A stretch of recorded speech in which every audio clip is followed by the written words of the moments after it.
Hello दोस्तों। इसरो से bumper भर्ती निकल के आ रही है जो कि भारतीय अंतरिक्ष अनुसंधान संगठन कहलाता है। दोस्तों यहाँ पर यह जानकारी निकल के आ रही है कि इसका नोटिफिकेशन आउट हो गया है जो कि बम्पर वैकेंसी है। इसमें हम लोग पोस्टों के बारे में जानकारी लेने वाले हैं और एज के बारे में, क्वालिफिकेशन के बारे में, सिलेबस के बारे में, सिलेक्शन के बारे में। बहुत से सारे ये कमेंट आ रहे हैं कि सर स्पेशल बस सिलेबस के बारे में आप वीडियो बना दीजिए। तो दोस्तों मैं यहाँ पर इस भर्ती के बारे में भी बता देता हूँ और सिलेबस के बारे में भी अच्छे से जानकारी दे दूंगा। ठीक है, तो अब नीचे की तरफ चलते हैं, सारी वैकेंसियों के बारे में, क्वालिफिकेशन के बारे में, सबके बारे में जानकारी ले लेते हैं। सबसे पहले ही यहाँ पर निकल के आ रहा है कि पोस्टें निकल के आ रही है। एक असिस्टेंट का आ रहा है, जूनियर पर्सनल असिस्टेंट का, अपर डिवीजन क्लर्क का, एक स्टेनोग्राफर का, यानी कि यहाँ पर 4 पोस्टों की भर्तियां निकल के आ रही हैं। नीचे की तरफ चलते हैं, सारी जो संस्थाएं हैं यहाँ पर इसरो को जहाँ जहाँ पर क्षेत्र दिए गए हैं वहाँ वहाँ पर बहुत सारी भर्तियां निकल के आ रही हैं। जो कि मान लीजिए कि एक अहमदाबाद यहाँ पर दिया हुआ है पहला क्षेत्र, तो यहाँ पर 26 पोस्ट निकल के आ रहा है। यहाँ पर ऊपर की तरफ मैं मार्क्स लगा देता हूँ जो कि आप लोगों का कास्ट दिया है, यूआर का, ओबीसी का, एससी एसटी का, ईडब्ल्यूएस का। तो टोटल 26 पोस्टें निकल के अहमदाबाद से निकल के आ रही हैं। बेंगलुरु से आप लोग देख लीजिए 125 भर्ती निकल के आ रही है। ठीक है, उसके बाद से हासन से आप लोगों का 16 भर्ती, हैदराबाद से 35 भर्ती, श्रीहरिकोटा यहाँ जो केंद्र है आप लोगों का, यहाँ पर 54 भर्ती बस निकल के आ रहा है। तिरुवनंतपुरम से आप लोगों का 83 पोस्टें निकल के आ रही हैं। दोस्तों अहमदाबाद में आप लोग देख लीजिए कुल मिलाकर के 5 पोस्टें निकल के आ रही हैं। बेंगलुरु में यहाँ पर निकल के आ रही हैं 60 पोस्टें। तो ये यहाँ पर जूनियर पर्सनल असिस्टेंट की पोस्टें हैं। ठीक है, तो यहाँ पर पोस्टों के बारे में बता देता हूँ कि पोस्ट बांटी गई हैं जो कि यहाँ पर बस पर्सनल जूनियर असिस्टेंट का दिया हुआ है। तो अहमदाबाद में आप लोग देख बता ही दिए, बेंगलुरु बता दिए, हासन में आप लोग देख लीजिए। तो हासन में कुल मिलाकर के आप लोगों का 1 वैकेंसी है। हैदराबाद में आप लोगों का 16 है, नई दिल्ली में 2 भर्ती है। उसके बाद से श्रीहरिकोटा में आप लोगों का 24 भर्ती निकल के आ रहा है। तिरुवनंतपुरम में आप लोगों का 45 भर्ती, कुल आप लोगों का पोस्ट निकल के आ रहा है यहाँ पर जो कि 153 पोस्ट है। ठीक है, अब देखिए यहाँ पर निकल के आ रहा है अपर डिवीजन क्लर्क का जो कि बेंगलुरु में आप लोगों का 16 है और कुल पोस्ट आप लोगों का 16 ही निकल के आ रहा है।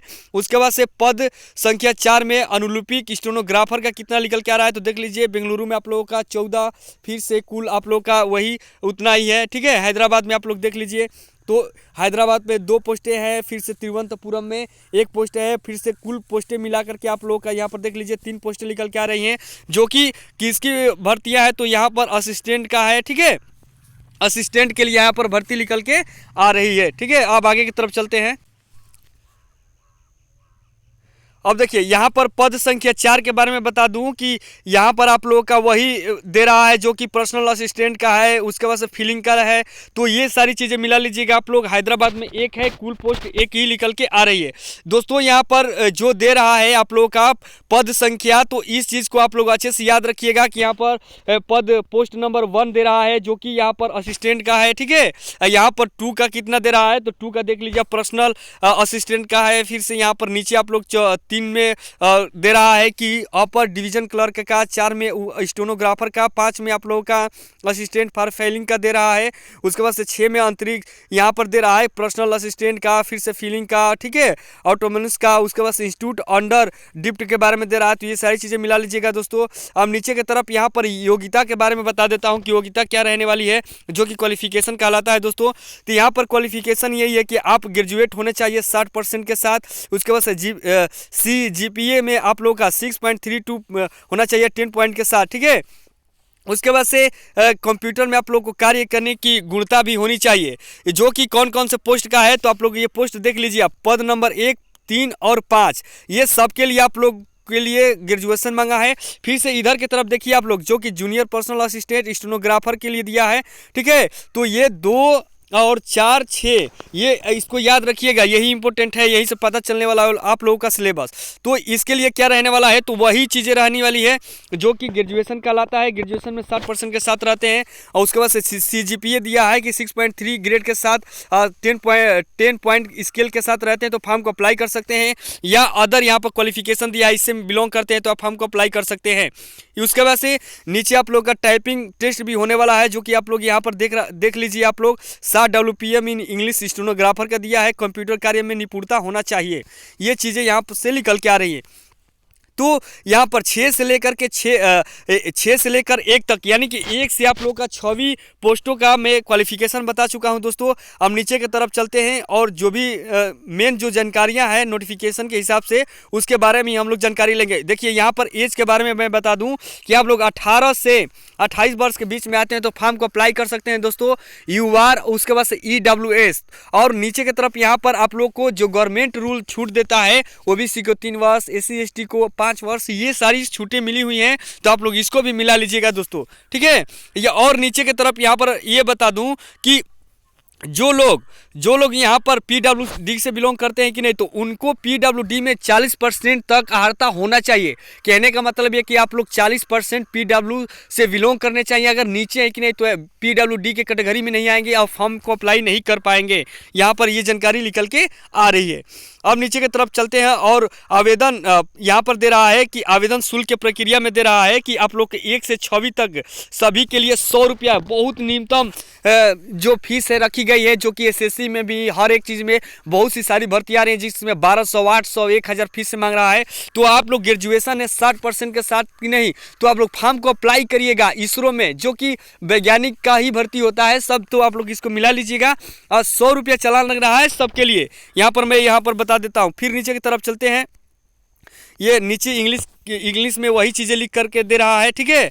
अब देखिए भुगतान करने की प्रक्रिया वहाँ पर दे रहा है कि यहाँ पर ये चीज़ें दे रहा है भुगतान करने की प्रक्रिया में कि अगर आप फॉर्म को अप्लाई करते हैं तो आपके किसी तरह से गलती होता है कि नहीं, तो जब तक आप चालान नहीं करवाए हैं और फॉर्म का, तब तक आप फॉर्म में संशोधन कर सकते हैं। अन्यथा अगर फॉर्म में किसी प्रकार की गलती हो जाती है कि नहीं, तो संशोधन डेट इसमें दिया गया है, उसके बारे में अच्छे से मैं जानकारी देने वाला हूँ। फिर नीचे की तरफ चलिए। यहाँ पर आवेदन शुल्क के बारे में मैंने बता दिया है। उसके बाद से ऑनलाइन तरीका आप लोगों को कैसे आवेदन करना है, तो देख लीजिए नेट बैंकिंग, उसके बाद से डेबिट कार्ड से, ठीक है, अदर भी बैंक से, स्टेट बैंक से, अदर बैंक क्रेडिट कार्ड से, ये सारी चीज़ों से आप लोग क्या कर सकते हैं कि चालान करवा सकते हैं।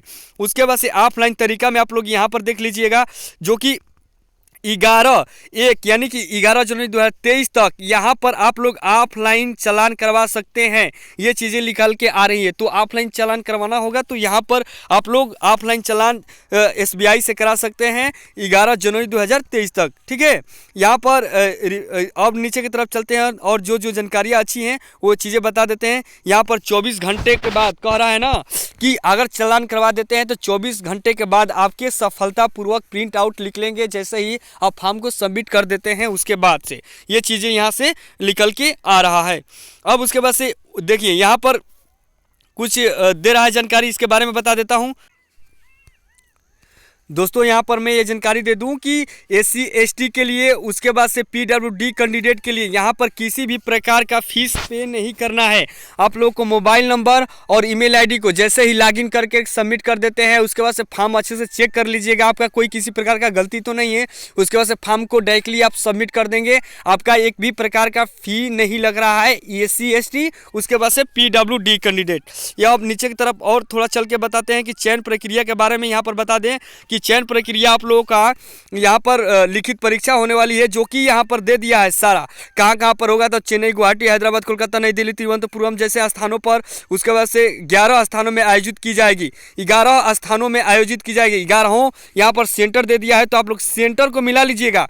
बहुत से लोगों का ये कमेंट आ रहा है कि सर आखिर में मान लीजिए कि फॉर्म इसरो का भर दे रहे हैं तो एग्जाम देने कहाँ जाना होगा, तो यहीं पर आप लोग को एग्जाम देने जाना है। अहमदाबाद, बेंगलुरु, चेन्नई, गुवाहाटी, हैदराबाद, कोलकाता, नई दिल्ली, तिरुवनंतपुरम जैसे 11 स्थलों पर आयोजित की जाएगी परीक्षा। ये चीज़ें हमने बता दिया। परीक्षा सेंटर कहाँ रहने वाला है। सिलेक्शन प्रोसेस के बारे में बता देता हूँ कि यहाँ पर सिलेक्शन प्रोसेस आप लोगों का ऐसे होने वाला है, जो कि रिटन टेस्ट विल कंडक्ट आप लोग का देख लीजिए, लखनऊ दिया है, ठीक है, मुंबई दिया है, हैदराबाद, गुवाहाटी, ये सारी चीज़ें आप लोग मिला लीजिएगा। आप लोग जिस राज्य में है उस राज्य के नज़दीकी जो भी सेंटर पड़ता है वहीं पर सेंटर आप लोगों का मिलेगा, वहीं पर आप लोग को एग्जाम देना जाना है। तो फिर से याद दिला देता हूं कि आप लोग का 100 रुपया ही चालान लग रहा है दोस्तों। जो ग्रेजुएशन में 60% के साथ है वो फॉर्म को अप्लाई कर सकते हैं बिल्कुल फ्री, ठीक है। तो आप लोग फॉर्म को अप्लाई करिए। SC ST PWD किसी प्रकार का फीस नहीं लग रहा है।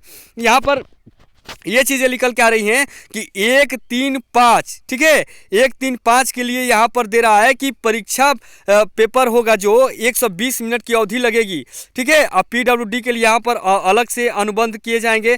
तो यहाँ पर अनेक्सर 1 में दिया है। तो दोस्तों मैं 1-3-5 के जो सिलेबस है उसके बारे में मैं बताने वाला हूँ, लेकर चलता हूँ वहाँ पर आप लोगों को। दोस्तों 1-3-5 के बारे में बता दूं कि देखिए 1-3-5 का यहाँ पर निकल के आ गया सिलेबस 1-3-5। तो आप लोग इसको याद रखिएगा। जो इसमें 1-3-5 में फॉर्म को अप्लाई करते हैं, जो कि डिवीजन लोअर क्लर्क का, ये सारी चीज़ें पोस्टें आप लोग मिला करके देख लीजिएगा। उसके बाद से जनरल इंग्लिश में आप लोगों का 50 क्वेश्चन रहने वाला है, जो कि 50 मार्क्स का ही रहेगा। उसके बाद से मैथ में आप लोग का 50 क्वेश्चन 50 मार्क का, जनरल रीजनिंग से आप लोगों का 50 क्वेश्चन 50 मार्क्स का, और उसके बाद से जीके से आप लोग का 50 क्वेश्चन 50 मार्क्स का रहने वाला है।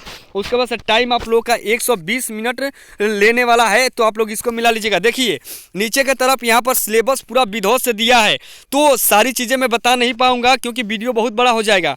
तो जल्दी जल्दी बता देता हूँ कि जनरल इंग्लिश में आप लोग का क्या क्या पूछने वाला है। तो अंडरस्टैंडिंग कैंडिडेट, उसको नॉलेज, उसके बाद से प्रीपोजिशन, राइट करेक्ट स्पेलिंग, उसके बाद से करेक्ट इनकरेक्ट, इंट्रोगेटिव निगेटिव, उसके बाद से पैसेज के बारे में, आइडियम फ्रेजेस के बारे में, ये चीज़ें हो गई इंग्लिश के बारे में। उसके बाद से मैथ के बारे में मैं बता देता हूं कि आप लोग का मिक्सचर, उसके बाद से एलसीएम एचसीएफ रहने वाला है, सिंप्लीफिकेशन, ज्योमेट्री, ट्रिगोनोमेट्री, सर्किल, उसके बाद से कोऑर्डिनेट, लाइन, एंगल, उसके बाद से मेंसुरेशन, एरिया, पेरीमीटर, वैल्यू।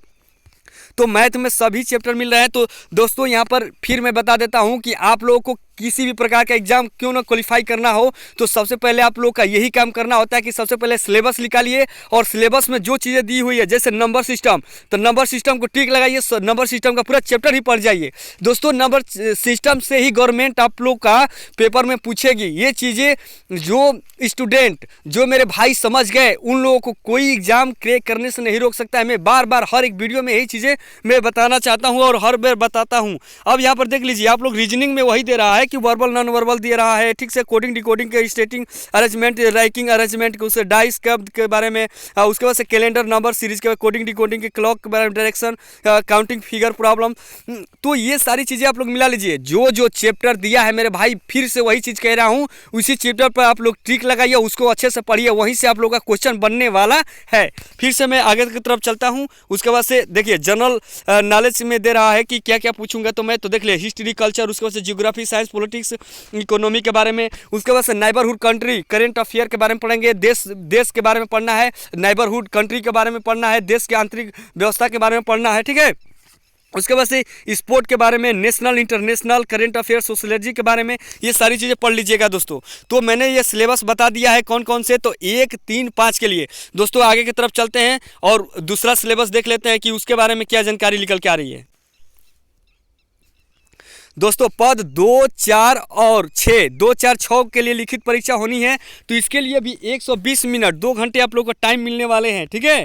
तो देख लीजिए एनेक्सर आप लोगों का दूसरा में ये दे रहा है कि कैसे कैसे आप लोग करना है। तो देख लीजिए दोनों के लिए यहाँ पर दे रहा है कि आप लोग का 50% ABCD UR कैटेगरी के लिए लाना एकदम जरूरी है, या दोनों के लिए। तो आप लोग इसको भी याद रखिएगा, मार्क्स में आप लोगों को 50% कैसे भी लाना है, नहीं तो ऐसे डिस्क्वालीफाई कर दिए जाएंगे दोस्तों। अब लेकर चलता हूं आप लोगों को सिलेबस पर, अनेक्सर नंबर 2 पर, जो कि 2, 4, 6 से संबंधित है। दोस्तों हम लोग आ गए हैं एनेक्सर नंबर 2 पर, जो कि 2, ठीक है, देख लीजिए आप लोग 2, उसके बाद से 4, उसके बाद से 6 का सिलेबस है। तो आप लोग इसको भी मिला लीजिएगा इसरो वाले कैंडिडेट। तो देखिए यहाँ पर एग्जाम पैटर्न JPA के लिए दे रहा है आप लोगों का 120 मिनट टाइम रहना है, वही सारी चीज़ें हैं। थोड़ा सा यहाँ पर इंग्लिश का वैल्यू बढ़ गया है, जो इंग्लिश का वैल्यू बढ़ा है, जो कि 50 क्वेश्चन था 1 में, उसके बाद से 3 में, 6 में। तो यहाँ पर दे रहा है कितना, तो यहाँ पर 100 क्वेश्चन रहने वाले हैं 100 मार्क्स के इंग्लिश में। उसके बाद से बी में आप लोगों का रीजनिंग रहने वाला है, जो कि 85 क्वेश्चन रहेगा 50 मार्क्स के। उसके बाद से यहाँ पर दे रहा है आप लोगों का, उसके बाद से जनरल नॉलेज, उसके बाद से आप लोग का मैथ। इसका मतलब कि मैथ और जनरल नॉलेज आप लोगों का 50 क्वेश्चन 50 नंबर के रहने वाले हैं। उसके बाद से नीचे की तरफ आप लोग देख लीजिए, ये सारी सिलेबस दिया है। तो वीडियो को पॉज करके देख लीजिएगा, अच्छे से मिला लीजिएगा। तो फिर बता भी देता हूँ। देखिए 100 क्वेश्चन आप लोग को इंग्लिश लैंग्वेज से जो कंप्रीहेंशन से बनने वाला है। तो देख लीजिए आप लोग, understanding is knowledge of English language के बारे में, स्पोर्ट ईरर के बारे में, बैंक इंटोनिस सुनोनिस डायरेक्ट मिस स्पेल्ड के बारे में, आइडियो सिलोनिम्स के बारे में, ठीक है, फ्रेज के बारे में, उसके बाद से सब्स्टिट्यूशन, सेंटेंस इम्प्रूवल, एक्टिव पैसिव, उसके बाद से डायरेक्शन, इनडायरेक्ट, नरेशन से, पैसिव से, उसके बाद से कोज, पैराग्राफ से। तो दोस्तों यहाँ पर ये चीज़ें निकल के आ रही हैं कि जिन लोगों का पास्ट ऑफ स्पीच तैयार है, प्रीपोजिशन, कंजक्शन, आर्टिकल और पूरे नाउन के जो भी पार्ट होते हैं, सारी चीज़ें तैयार है, तो आप लोग का इंग्लिश आराम से ही बन जाएगा। इंग्लिश में किसी प्रकार की दिक्कत नहीं होती है दोस्तों। यहाँ पर मैं ये खुलकर बता देता हूँ, जो लोग इंग्लिश अगर पढ़े होंगे तो उन लोगों को जीके के जैसे, मैथ के जैसे, रीजनिंग के जैसे दिक्कत नहीं आएगी, क्योंकि इंग्लिश बहुत ही लेंदी नहीं होता, नॉर्मल होता है। जो लोग पढ़े हैं उन लोगों को किसी प्रकार की दिक्कत नहीं है आएगी। आइडियम, फ्रेजेस में, इंटोनिक, सिनोनिम्स में, ठीक है, एक्टिव पैसिव, नरेशन, ये सारी चीज़ें आप लोग मिला करके देख लीजिएगा। उसके बाद से नीचे ही आप लोग का रीजनिंग से कहाँ से आने वाला है, वर्बल, नॉन वर्बल, ठीक है, type of question, missing verb, respect, series, एनोलॉजिक से, वेन डायग्राम से, लॉजिकल अरेंजमेंट से, उसके बाद word coding, decoding, seating arrangement, ranking से, राइटिंग अरेंजमेंट से, डाइस कूप्स के बारे में, problems based on the alphabet, उसके बाद से सीक्वेंस मिरर, वाटर मिरर, ये सारी चीज़ें आप लोग मिरर। तो मैं फिर यहाँ पर बता दूँ कि जो भी चैप्टर आप लोगों को कमजोर है, इस चैप्टर को मार्क्स लगाइए और अच्छे से मेहनत करते रहिए, पढ़िए। उसके बाद से आप लोग को इसरो में कोई नहीं रोक सकता दोस्तों। यहाँ पर 526 लगभग में 550 के सीट निकल के आ रहे हैं, तो इसको भी अच्छे से मिला लीजिएगा। उसके बाद से यहाँ पर देख लीजिए आप लोग का मैथ से कहाँ आने वाला है, तो यहाँ पर मिक्सर, एल्जेब्रा से दे रहा है, सीएम, एलसीएम से, आइडियम से, सरफेस से, सिम्प्लीफिकेशन से, जियोमेट्री से, ट्रिगोमेट्री से, सर्किल से, क्वाड्रिलेटरल से, ठीक है। उसके बाद से हाइट डिस्टेंस से दे रहा है दोस्तों। यहाँ पर देख लीजिएगा हाइट डिस्टेंस 10th क्लास। उसके बाद से एंगल से, एल्जेब्रा से, ठीक है, फ्रैक्शन से, कोडिंग, डिकोडिंग से, तो ये सारी चीज़ें निकल के आ गई। अब देखिए ये सारे चैप्टर को मिला लीजिएगा। उसके बाद से जनरल नॉलेज के बारे में बता देते हैं कि आप लोगों का जियोग्राफी, कल्चरल हिस्ट्री के बारे में, साइंस के, पॉलिटिक्स के, इकोनॉमिक्स के बारे में, उसके बाद से नाइबरहुड कंट्री के बारे में, इन्वायरमेंटल के बारे में, ठीक है, और देश, इंटरनेशनल, नेशनल, दोनों कंट्री के बारे में अच्छे से आप लोगों को पढ़ना है, मेहनत करना है दोस्तों। आप लोगों का पेपर बिल्कुल अच्छा से बन जाएगा, ठीक है। तो आगे की तरफ चलते हैं, थोड़ी सी जो भी जानकारी है उसको हम लोग ले लेते हैं। सिलेबस के बारे में मैंने जो 1 से 6वीं तक के जो भी पोस्टें थी सबको बारे में अच्छे से मैंने बता दिया है। अब आगे की तरफ चलते हैं, जो भी मेन पॉइंटें हैं नोटिफिकेशन में, उसी चीज़ को पढ़ते हैं और अच्छे से जानकारी ले लेते हैं। दोस्तों यहाँ पर स्किल टेस्ट के बारे में बता रहा है कि आप लोगों का स्किल टेस्ट जो होगा कि नहीं, तो देखिए अधिकतम अनुपात में 1:5 के 1:5 में, यानी कि दोनों यहाँ पर देखिए 2। उसके बाद से देख लीजिए यहाँ पर पोस्ट मिला लीजिएगा आप लोग किसके किसके लिए बोल रहा है, तो 2, 4, 6, ठीक है। उसके बाद से 1, 3, उसके बाद से 5, 1, 3, 5 के लिए यहाँ पर स्किल टेस्ट, तो दोनों के लिए अलग जेनरम नंबर दिया हुआ है। तो इस अलग जेनरम नंबर को हम लोग मिला लेते हैं, देख लेते हैं। देखिए यहाँ पर जो कि 1, 3, 5 के लिए दिया है, तो अलेक्जेंडर नंबर 3 में दिया है, तो 3 पर चलते हैं और देखते हैं कि स्किल टेस्ट में क्या चीजें हैं, उसको भी मिला लेते हैं दोस्तों। देखिए यहाँ पर एग्जाम नंबर 3 पर आ गए हैं, जो कि स्किल टेस्ट कंप्यूटर बेस्ड होने वाला है, जो कि यूडीसी के जीपीए के लिए, स्टेनोग्राफर के लिए। यहाँ पर देख लीजिए सिलेबस के बारे में दे दिया, एमएस वर्ड जो कि 35 मार्क्स का रहने वाला है, इसको मिला लीजिएगा आप लोग। देख लीजिए एमएस वर्ड जो भी किए हैं उनको सब जानकारी होगी। तो यहाँ पर स्टाइल, साइज, कलर के बारे में, टाइप फेस, उसके बोल्ड के बारे में, तो आप लोग इसको मिला लीजिएगा। मैं पढ़ूंगा तो बहुत टाइम लगेगा, वीडियो भी बहुत बड़ा हो गया है दोस्तों। तो यहाँ पर एमएस एक्सेल 35 मार्क्स का आ रहा है, तो इसको भी मिला लीजिएगा। डाटा के बारे में दे रहा है, तो क्या क्या रहने वाला है। उसके बाद से एमएस पावर पॉइंट 30 मार्क्स का आ रहा है, तो ये भी मिला लीजिएगा क्या क्या होने वाला है। प्रेजेंटेशन, उसके बाद से प्रेजेंटेशन कौन कौन सा होने वाला है। आप लोगों का ड्यूरेशन ऑफ टाइम टेस्ट कितना लगने वाला है, तो 60 मिनट में ये सारी चीज़ें होने वाली है, ठीक है। अब देखिए आप लोग को ये तो हो गया। उसके बाद से अब दूसरा, चौथा और 6वां के लिए एग्जाम नंबर 4 में जो स्किल टेस्ट होने वाला है उसके बारे में बता देता हूँ, और उस नोटिफिकेशन पर लेकर के चलता हूँ।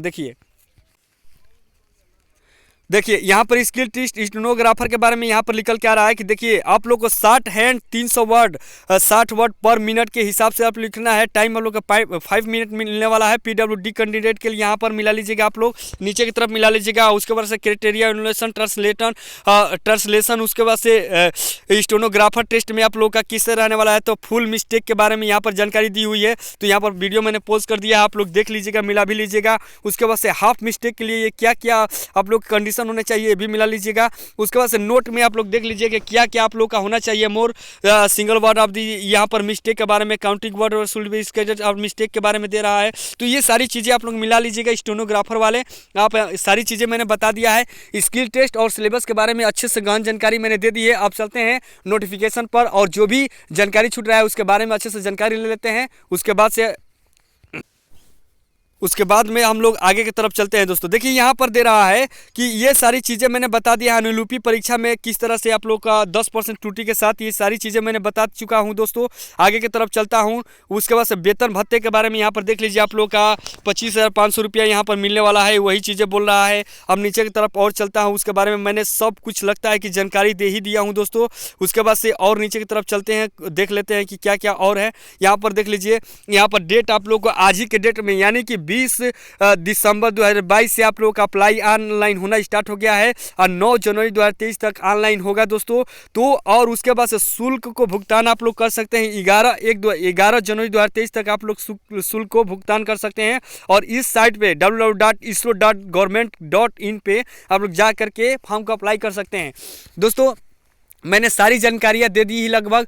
अगर नोटिफिकेशन के अकॉर्डिंग, सिलेबस के अकॉर्डिंग किसी भी प्रकार की आप लोग को नोटिफिकेशन के अकॉर्डिंग दिक्कत हो रही है तो डायरेक्ट कमेंट करिए, मैं कमेंट में जल्द से जल्द जवाब दे देता हूं दोस्तों, ठीक है। अगर मेरी वीडियो बनाने में बहुत मेहनत लग रहा है दोस्तों तो क्या करिए कि थोड़ा सा आप लोग लाइक, सब्सक्राइब, शेयर भी करते रहिए दोस्तों। आपकी सपोर्ट की ज़रूरत है, ठीक है। Thank you.